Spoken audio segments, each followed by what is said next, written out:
गरीबों को मिला मोदी जी का साथ, जिनको था गरीबों पर भरोसा।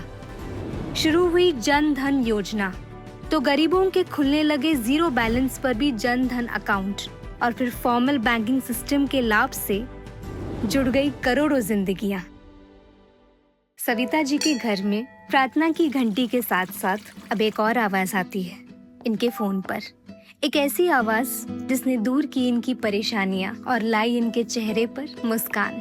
पहले की परेशानियां तो हम क्या ही बताएं। सरकारी योजनाओं का लाभ, मदद हमें कहीं से प्राप्त नहीं होती थी। कोई पैसा लेना हो तो कट या कमीशन दिए बिना काम ही नहीं चलता था।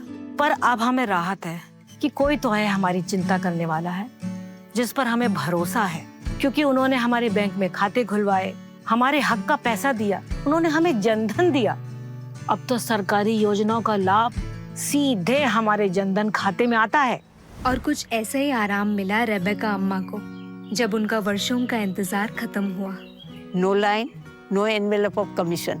हर महीने बैंक से मैसेज आ जाता है पेंशन के लिए। उसमें मिडल मैन कुछ खा भी नहीं सकते, पूरा पेंशन आ जाता है। रेबेका अम्मा को पेंशन का पूरा पैसा मिलने लगा, लेकिन मनोज की कहानी अलग थी। दिन भर मेहनत के बाद भी हर शाम कैश की गिनती अधूरी रहती थी। ना सही हिसाब, ना बैंक का भरोसा। इस नाउमीदी के बीच मनोज जी के जीवन में बदलाव की एक नई किरण आई। यूपीआई और जनधन योजना की मदद से कस्टमर का सीधा पैसा मेरे अकाउंट में आ जाता है। स्वनिधि लोन भी मुझे आसानी से मिल गई, तो उसके बाद में लोन से मैंने ये दुकान पूरी इतनी बड़ी कर दी। इसी दुकान की बदौलत मैं अपनी बेटी की पढ़ाई भी करवा रहा हूँ। मनोज को खाता और यूपीआई ने कारोबार का सहारा दिया, लेकिन घर की रसोई अशोक जी जैसे लाखों परिवारों के लिए ये एक बड़ी जंग थी। सब्सिडी का पैसा कभी पूरा नहीं मिलता था, और अगर आपको लेना है तो वहाँ एजेंट बैठे हैं, पैसा खिला के काम होता था। अभी मुझे पता चला है कि पैसा सीधे बैंक में अकाउंट में आ जाता है और सिलेंडर सीधा घर तक। जनधन एक बैंक खाते से बढ़कर लोगों की ढाल भी बना, जब सदी की सबसे बड़ी महामारी ने सब कुछ थाम दिया।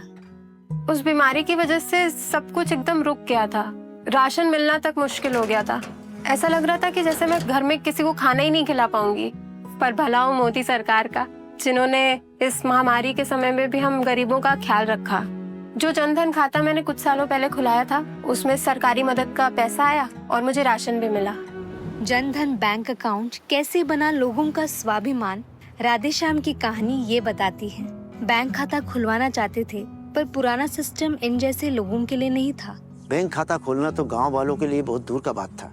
एक बार हम हिम्मत करके बैंक गए भी, तो वहाँ स्टाफ हमसे बोला कि खाता खोलने के लिए पैसा लगेगा, यहाँ वहाँ से उधार लेकर या फिर कोई चीज गिरवी रखकर अपना काम चला लेते हैं। प्रधानमंत्री जनधन योजना के बारे में पता चला, बैंक में खाता खोला। पहली बार अपना पहचान देखकर लगा कि हम भी इस सिस्टम का हिस्सा हैं, हम भी कुछ हैं। सिस्टम बदल गया एकदम। कैसे? अरे मोदी जी है ना, बस उनका ही धन्यवाद है। ये सब प्रधानमंत्री मोदी जी के कारण हुआ है, वरना पहले कहाँ कुछ हो पाता था। मोदी जी का बहुत बहुत धन्यवाद, उन्होंने हमारे ऊपर भरोसा किया। हम बैंक तक नहीं गए, बैंक हमारे पास तक आ गई। धन्यवाद मोदी जी, आपने हमें नई पहचान दी। और हाँ, ये अमीरों की नहीं, हम गरीबों की सरकार है, हमारी सरकार है। Modi ji, by heart I am telling you, God bless you, God bless you. और ये सिर्फ कुछ लोगों की कहानियां नहीं, बल्कि 56 करोड़ से ज्यादा जिंदगियों का सच्चा अनुभव है, जिन्होंने छोटी छोटी बचत कर खाते में लाखों करोड़ जमा लिए, और साथ ही देश को नई उम्मीद। और इन्हीं उम्मीदों के साथ भारत लगातार आगे बढ़ रहा है।